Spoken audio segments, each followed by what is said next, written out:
My wife's affair with her best friend was the least shocking part of my divorce.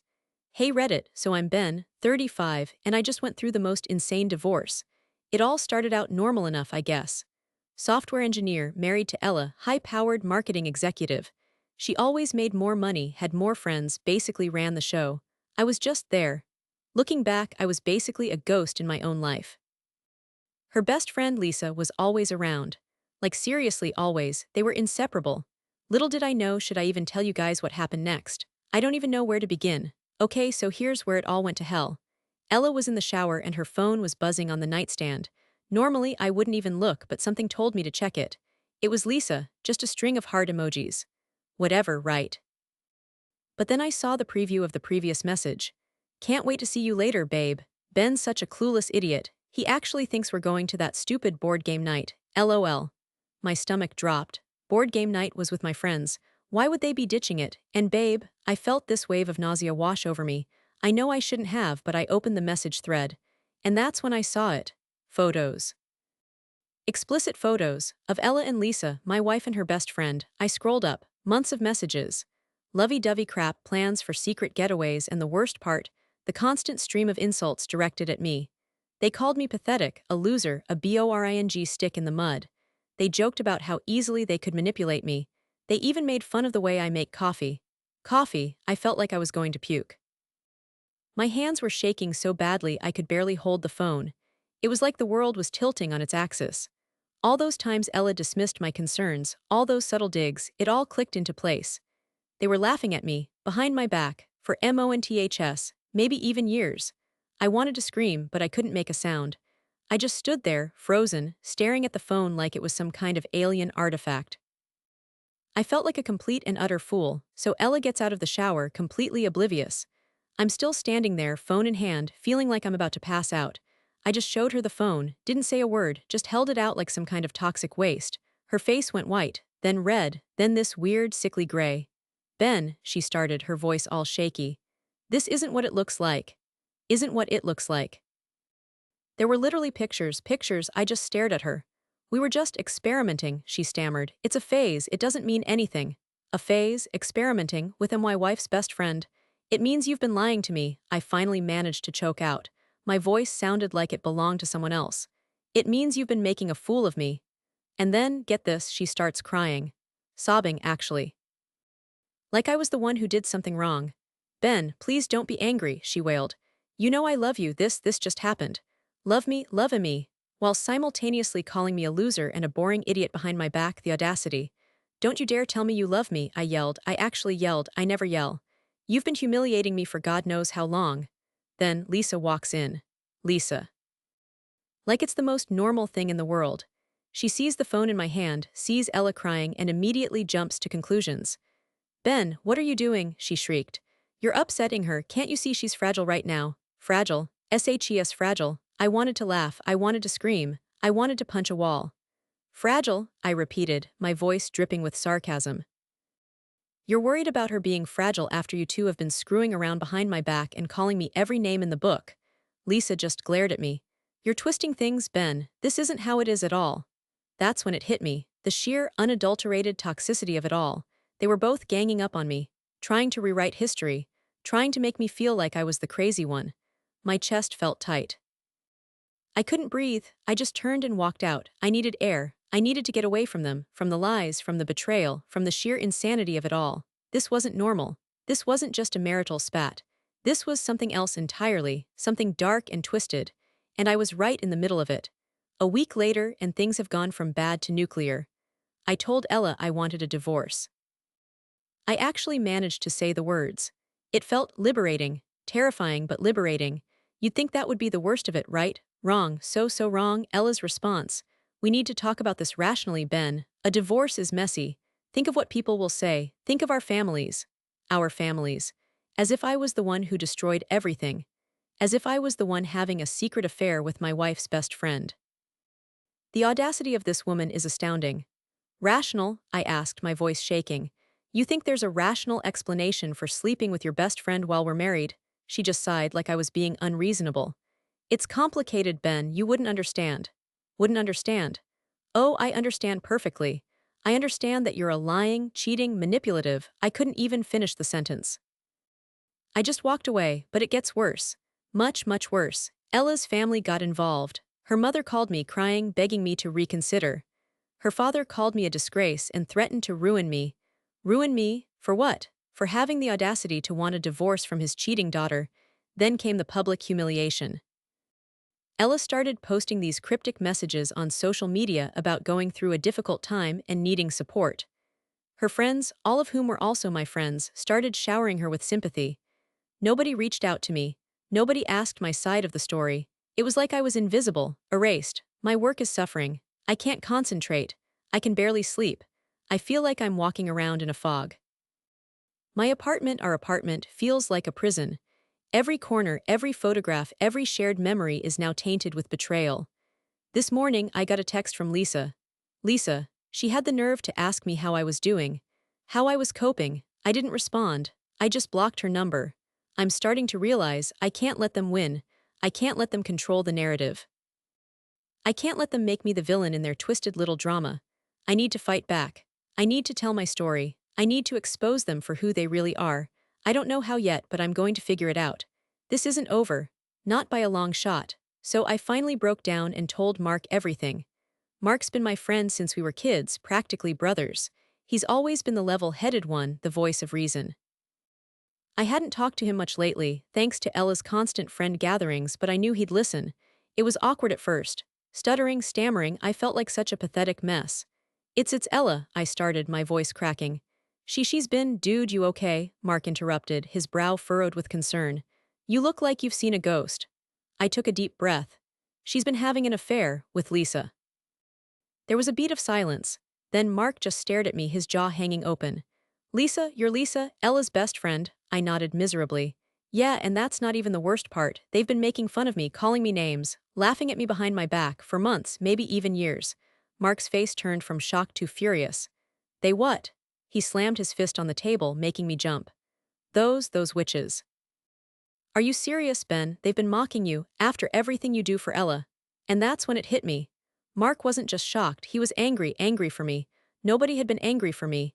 Everyone had been telling me to be rational, to think of the families, to just get over it. But Mark saw it. He saw the injustice of it all. They've been gaslighting you, Ben, he said, his voice low and serious. They've been manipulating you into thinking you're the problem. But you're not, they are. Hearing those words, it was like a weight had been lifted off my chest. Someone finally saw it. Someone finally validated my feelings. I didn't even realize, I whispered, feeling tears welling up in my eyes. I thought I was just being sensitive, overreacting. No, man, Mark said, shaking his head. You were being systematically undermined. They built this whole facade of friendship and support, while simultaneously tearing you down behind your back. That's not okay, that's toxic. He kept talking, telling me about how I deserved better, how I needed to stand up for myself, how I couldn't let them control the narrative. And for the first time since this whole nightmare began, I felt a flicker of hope. A spark of anger. A righteous anger that I hadn't allowed myself to feel before. Mark's words were a turning point. It wasn't just about the affair anymore.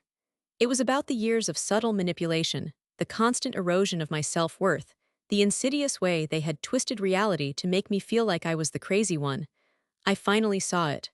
And I knew, with a certainty that I hadn't felt before, that I couldn't let them get away with it. I needed to fight back, for myself, for my sanity, for my future. So Mark's been staying over a lot, helping me sort through things, practical stuff. Divorce lawyers, finances, all that crap. It's been a lifesaver having him around. Provides a much-needed dose of sanity in this insane situation. But then Ella showed up. She waltzed in like she owned the place, demanding to talk. I almost laughed. Talk, after everything. Ben, we need to be adults about this, she said, all calm and collected like she was the reasonable one. Lisa and we have nowhere to go, we need to stay here. Stay here, in our apartment, the one I pay for, the one that's now filled with the ghosts of their betrayal. I couldn't believe the audacity. Absolutely not, I said, my voice shaking with anger. This is my apartment. You can find somewhere else to live. Then she played the victim card. Tears started welling up in her eyes. But Ben, we have nowhere to go, we have no money, we're destitute.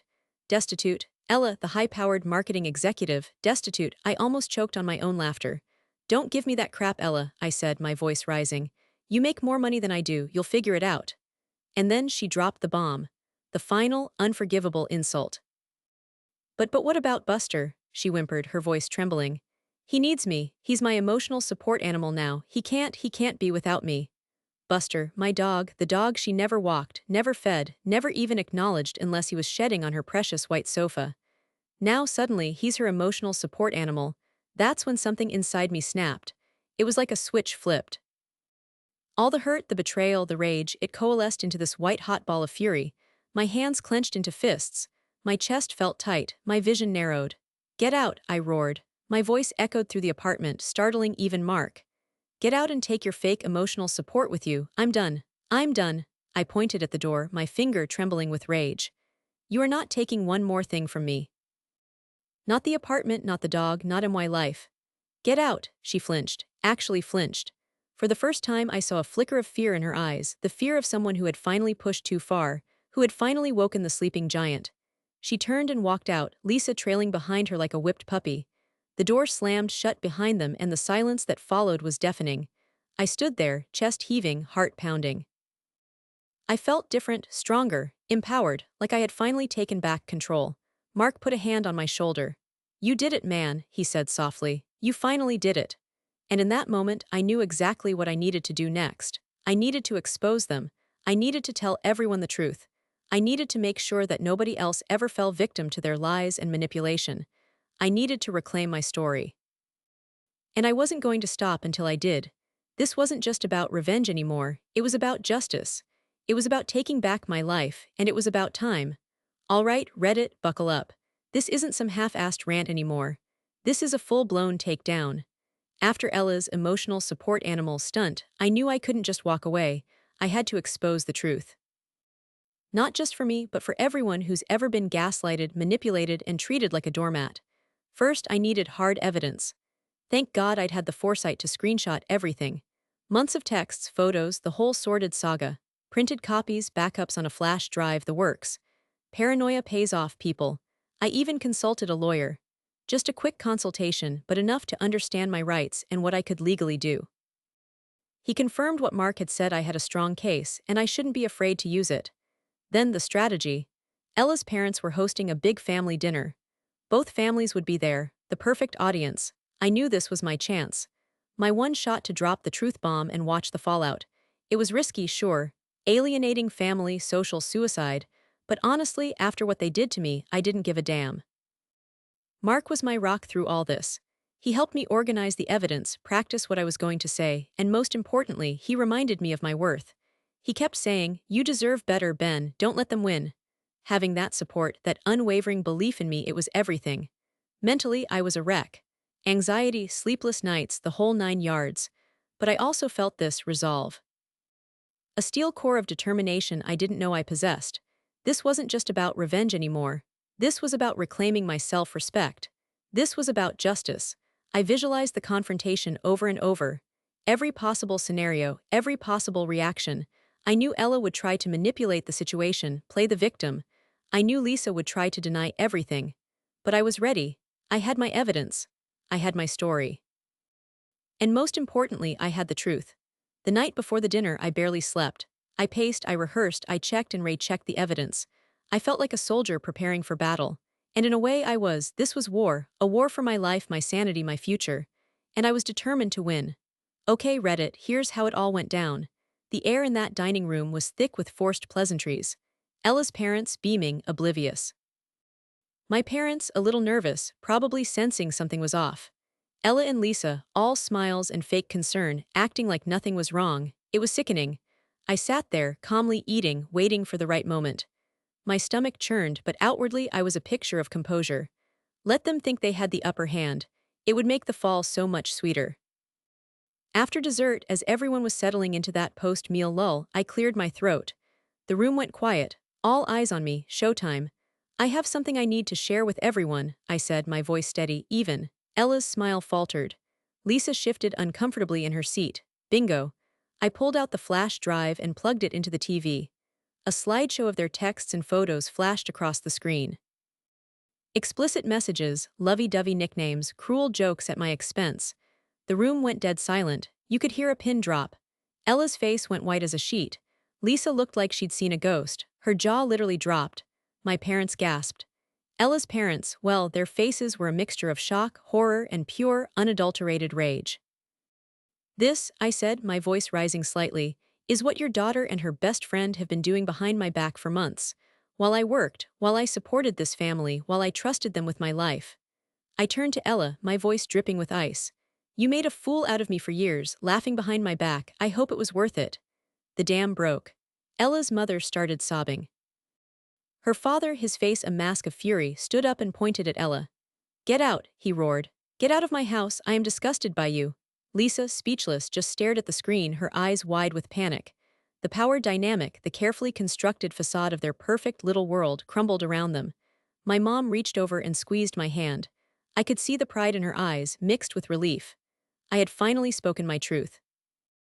The relief that washed over me in that moment was overwhelming. It was like a physical weight had been lifted. I had finally broken free. I had exposed their lies, their betrayal, their cruelty, and it felt amazing. Ella tried to speak, to defend herself, but her father cut her off. Don't you dare say a word, he thundered. I don't want to hear your excuses, just get out. They left, humiliated and defeated. The silence in their wake was heavy, but it wasn't the suffocating silence of secrets and lies. It was the silence of truth, of freedom, of finally being free. And that Reddit is the story of how I burned it all down. It was messy, it was painful, but it was necessary. I reclaimed my life, my self-respect, and my story. And that, my friends, is a victory worth celebrating. It's been a few months since the explosion. The fallout was predictably messy. Ella launched a full-blown smear campaign on social media, painting herself as the victim, the poor, heartbroken wife abandoned by her cruel husband. She twisted the story, played the victim card hard. Some people bought it. Some people, shockingly, were on her side. Lost a few friends that way. Good riddance, I say. But here's the thing, I was prepared. I documented everything. Screenshots, emails, even voice recordings. I countered her narrative with cold, hard facts. And you know what? People saw through her lies. The truth, as they say, has a way of coming out. The outpouring of support I received was overwhelming. People I hadn't spoken to in years reached out, offering words of encouragement, validating my experience. It turns out, more people knew about Ella and Lisa's closeness than I realized. They'd just been too afraid to say anything. The divorce was finalized a few weeks ago. It was brutal, but I got through it. Sold the apartment, which was surprisingly cathartic. Wiped the slate clean, so to speak. Buster's doing great, by the way. He seems happier now, actually. Less tense. Maybe he sensed the toxicity too. I've cut off all contact with Ella and Lisa, blocked on everything. It's been peaceful. Like a giant weight has been lifted off my shoulders. I'm rediscovering who I am outside of that toxic relationship. Reconnecting with old friends, picking up new hobbies, pottery, surprisingly therapeutic, and focusing on my career. I even got a promotion. Turns out, not being emotionally drained 24/7 does wonders for your productivity. It's not all sunshine and rainbows, of course. There are still bad days. Moments of doubt, flashes of anger, the occasional nightmare. Therapy has been a huge help. Talking it out, processing the trauma, learning to set boundaries, it's a work in progress, but I'm getting there. One thing I've learned, never ever ignore your gut. If something feels off, it probably is. Don't let anyone, especially not your spouse or their best friend, gaslight you into thinking you're crazy. Trust your instincts. They're there for a reason. So yeah, that's my update. It's been a wild ride, Reddit. A roller coaster of betrayal, anger, and ultimately liberation. I'm still healing, still rebuilding, but I'm finally moving forward. What do you guys think? Any similar experiences? Any advice for navigating the post-toxic relationship wasteland? Let me know. I could use the company.